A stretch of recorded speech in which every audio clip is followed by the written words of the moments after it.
Olá pessoal, tudo bom?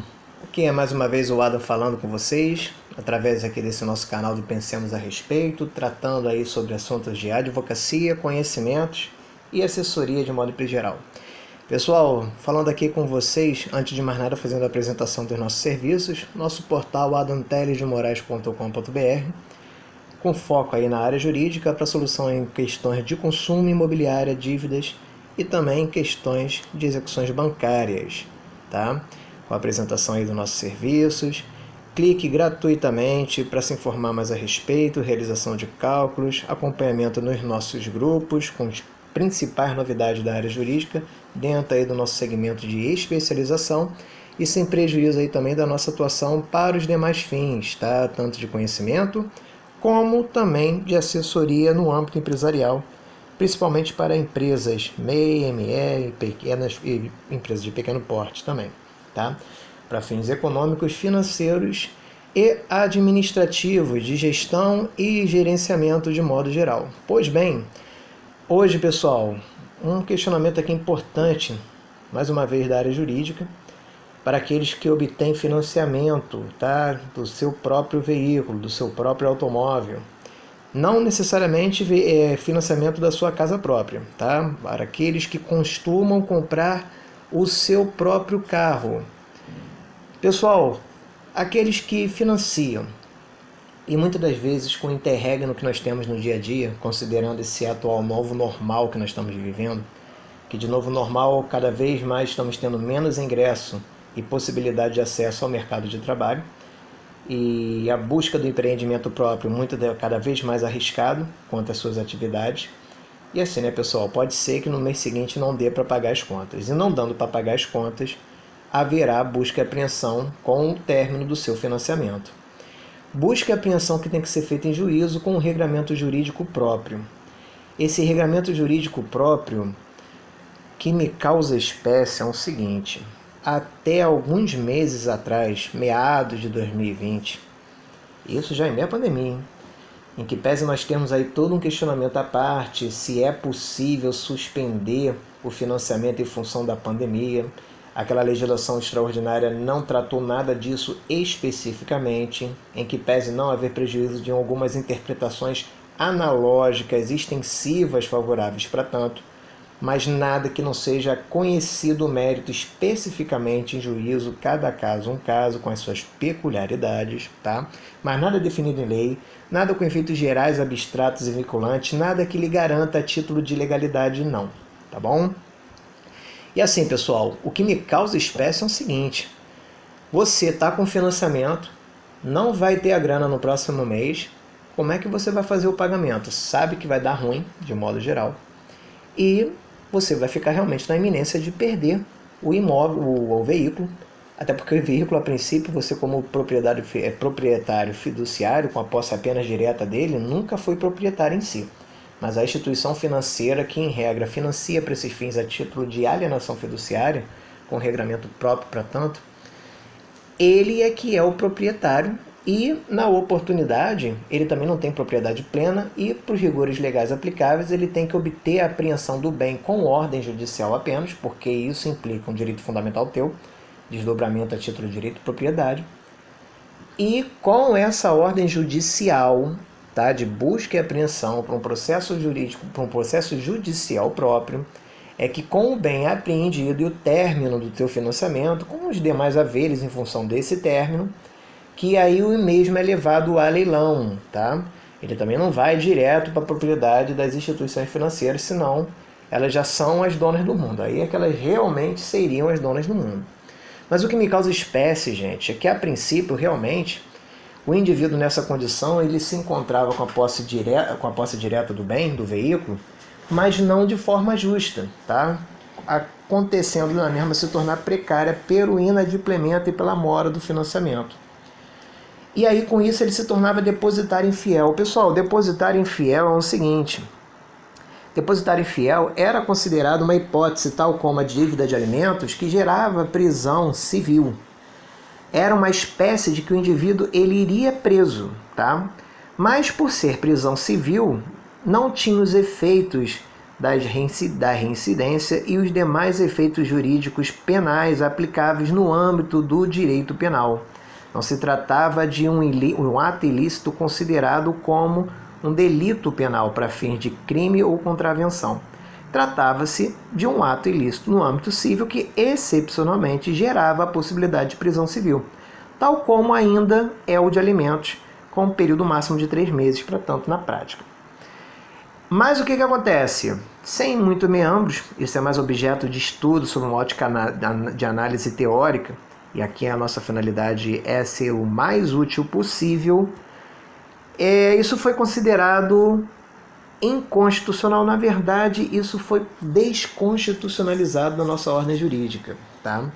Porque se reconhece com o precedente do STF a respeito do Pacto de São José da Costa Rica, que é a Declaração dos Direitos Humanos aqui da comunidade latino-americana, no que diz respeito ao Mercosul na ótica econômica, mas a toda a comunidade latino-americana que implementou esse tratado internacional tratando de direitos humanos, ele não reconheceu a possibilidade de prisão civil para depositário infiel.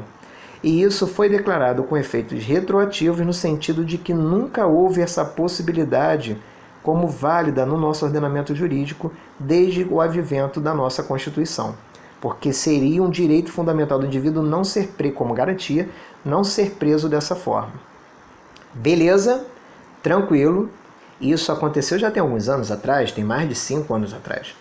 Maravilha! Então, todas as assessorias jurídicas, inclusive eu procedia muito dessa forma, numa situação que você ficasse na iminência com o financiamento do teu carro, para ficar inadimplente, em mora, e na iminência, consequentemente, da instituição financeira providenciar a busca e apreensão em juízo, essa busca e apreensão, se chegasse no local e não encontrasse o automóvel, você seria declarado depositário infiel, mas não seria mais preso em função disso. E aí, ficaria o quê? Bom, restaria apenas a consequência processual única aplicável ao caso, que seria convolar a tutela jurídica provisória de urgência cautelar, e nominada no caso de busca e apreensão, em uma ação executiva, executando os créditos mensuráveis ao valor do automóvel, como um crédito quirografário para atacar a generalidade do teu patrimônio. Na prática, o que? Você ia dever e ia pagar quando pudesse, e se também não quisesse, não pagaria, porque isso iria ser prolatado dentro dos limites legais processuais, de maneira que haveria prescrição intercorrente depois de 10 anos do trânsito ter julgado disso, e depois de 15 anos a obrigação se tornaria natural. Você só não realizaria mais negócio com o banco, que você deu o calote, legal, por assim dizer, mas você não pagaria o carro, e o carro, depois de 15 anos, sabe-se Deus qual seria o destino dessa lata velha. E era assim que era feito, tá, pessoal? É assim que era feito. E é assim que ainda está sendo feito. É isso que me causa espécie, porque quando a gente acessa aqui e dá um Google, STJ, por exemplo, julgado busca e apreensão do veículo, óbvio, há diversos precedentes do STJ falando a respeito de outras pontuações sobre o procedimento de busca e apreensão, mas aí quando a gente vai naquelas perguntas das mais feitas na métrica do logaritmo do script do próprio Google, aí ele te dá todas aquelas opções que esses escritórios jurídicos ainda, e esse é que é o grande problema, ainda estão adotando como estratégia, como expertises. Como derrubar a liminar de busca e apreensão. Quando é cabível busca e apreensão? A liminar da busca e apreensão, pode oficial de justiça, o que ele faz quando o carro não é entregue? Gente, olha, mais um advogado informando a respeito. Não estamos aqui questionando a estratégia que cada profissional assuma, porque ele tem poder de agenda e liberdade profissional plena para tanto. Mas a orientação que ele dá é o seguinte, a título de exemplo, que esse escritório jurídico aqui oferta. E você observe, em março de 2020, tá? Se o oficial de justiça não encontrar o carro, mesmo após inúmeras diligências, a ação de busca e apreensão poderá ser convertida em ação de execução. Aí o banco pode ir atrás de outros bens, mas só ficaria na dívida. E aí a orientação que eles geralmente passam, eu não estou dizendo desse daqui, mas que eles geralmente passam olha, bota o carro em outro local, em outra jurisdição, tira ele do município, deixa no local que o oficial de justiça não encontrará, que o máximo que ele vai poder fazer é expedir uma certidão negativa e ficar por isso mesmo. Pessoal, presta bem atenção. Não vai mais nessa não. Não vai mais nessa não. Aqui, ó. Se você for nessa, olha o que o STF, ele reconheceu isso em sede de um HC, tá? De um habeas corpus.